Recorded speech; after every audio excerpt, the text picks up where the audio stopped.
All right.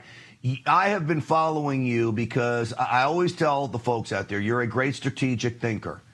What is your advice to Bondi, to Ed Martin, to Kash Patel, to Gabbard as they go after these players? How do we get retribution for all of these things I just laid out?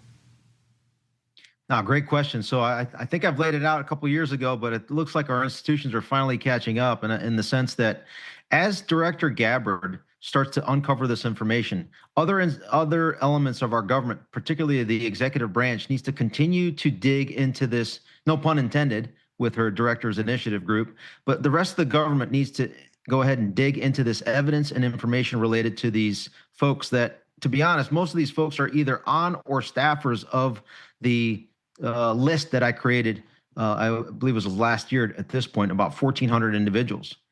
And then they need to methodically go through the process of the last 10 years hoaxes. You've mentioned some of them. Let's go through them in detail. Number one, 2016 to 2017, we had the Crossfire Hurricane op, right? The illegal spying operation, Fourth Amendment violations, First Amendment violations. I mean, all these different things. The 2017 to 2019 Mueller probe was to cover up that Crossfire Hurricane. Then we went into the Adam Schiff led and the whistleblower scheme and the two attorneys need to be looked at. Their clearances have been pulled so far, at least for one of the attorneys, Mark Zaid, who represented Eric Ciaramella and the Vindman brothers tangentially, and then Andrew Bakaj, who happened to be a CIA attorney that worked for none other than John Brennan, the former CIA director.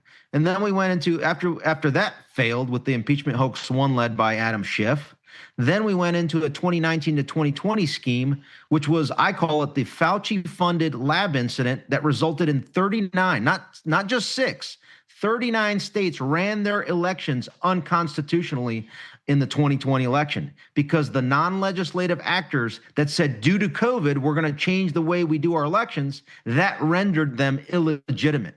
So the 2020 election heist. Then we go into the January 6th fake surrection, Fedsurrection.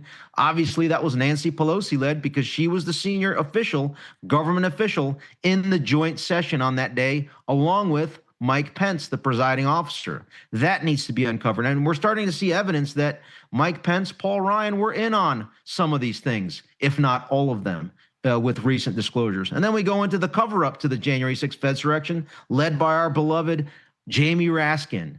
Keep in mind that Jamie Raskin's wife, Sarah, was one of the 39 that unmasked General Flynn during that entire 2016 to 2017 transition period. And before I close up on this, I want to say, the cover-up to the January 6th Fedsurrection was led by one of those 51 spies who lied, David Buckley, as the staff director for that committee. And he was one of the 51 spies who lied. Close.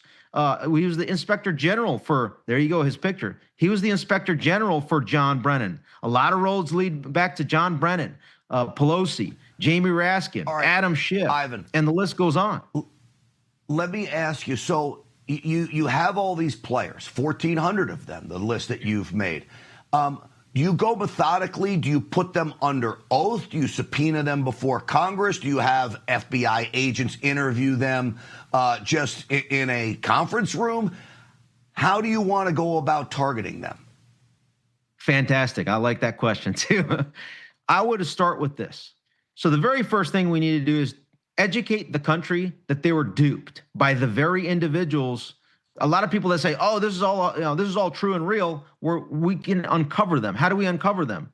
First off, I think we need to disclose the government holdings, declassifications, and then also those that aren't classified information, basically their communications, if you will, right? I think Tulsi Gabbard's team is doing that based on what we're seeing.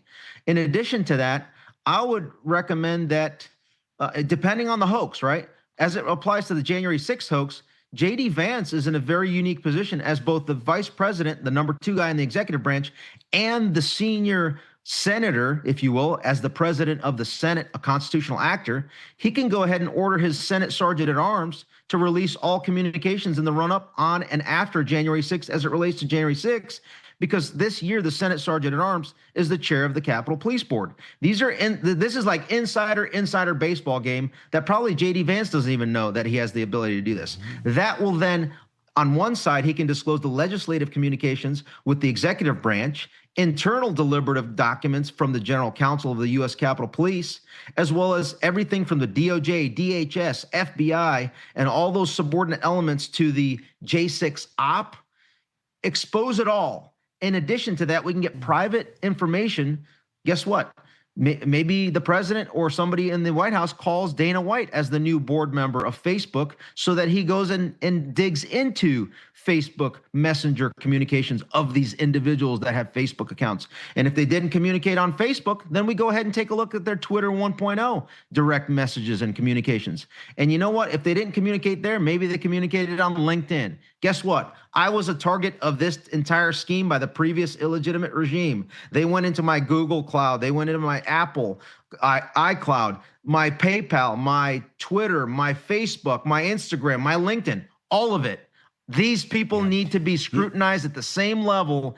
And while I came out scot-free because I live a clean life, they will not. And that's the evidence that we can showcase to the entire country on, through our media, to basically debunk all of the mainstream media and their complicit behavior in this entire RICO scheme that, by the way, does not have a statute of limitations, because sedition, seditious conspiracy, and treason have a capital punishment as a punishment at the end of it, which means there is no statute of limitations if there's a capital punishment nexus with a felony crime.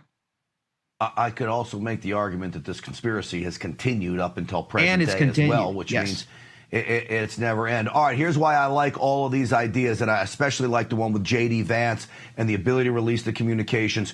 We've got some great minds in conservative media.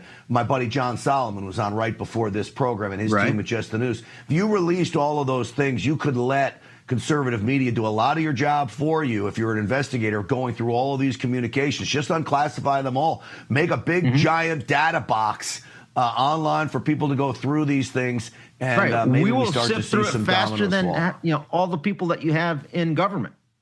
Leverage. It's a great idea.